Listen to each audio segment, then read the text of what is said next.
कांग्रेस और कांग्रेस के नेता, खास तौर पर राहुल जी, जब तक इस बात को समझेंगे नहीं कि यहाँ पे वोट चोरी नहीं, उनका जनादेश चोरी हो चुका है भाई।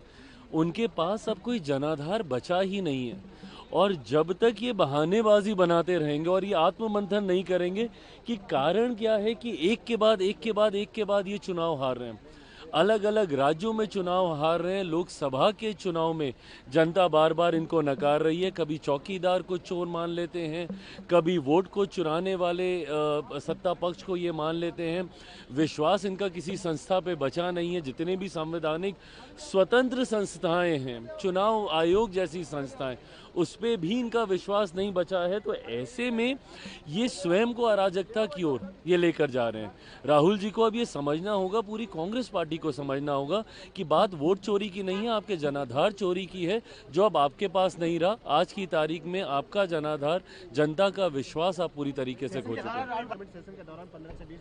दिक्कत इसी बात की है ना कि भाई आप सवाल तो आप तुरंत उठाते हैं कि हमें यहाँ पे नहीं पूछा जाता, हमें बोलने का मौका नहीं दिया जाता, कोई अगर बड़ा राष्ट्रीय अध्यक्ष आता है तो हमें मिलने का समय उनसे नहीं दिलवाया जाता। आप अपनी जिम्मेदारियों को कितना निभा रहे हैं?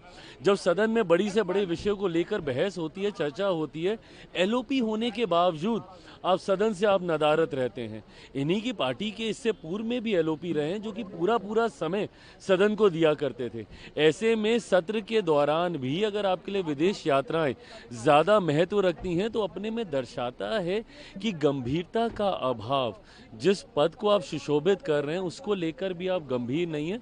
ये चिंता का विषय। आपके मोबाइल पर तुरंत आएगी ब्रेकिंग न्यूज, स्क्रीन पर सबसे पहले दिखेगी बड़ी खबर, देश दुनिया की हर खबर एक जगह। अब आपके मोबाइल पर तुरंत फटाफट इंस्टॉल कीजिए न्यूज नेशन ऐप और रखिए खुद को अपडेट।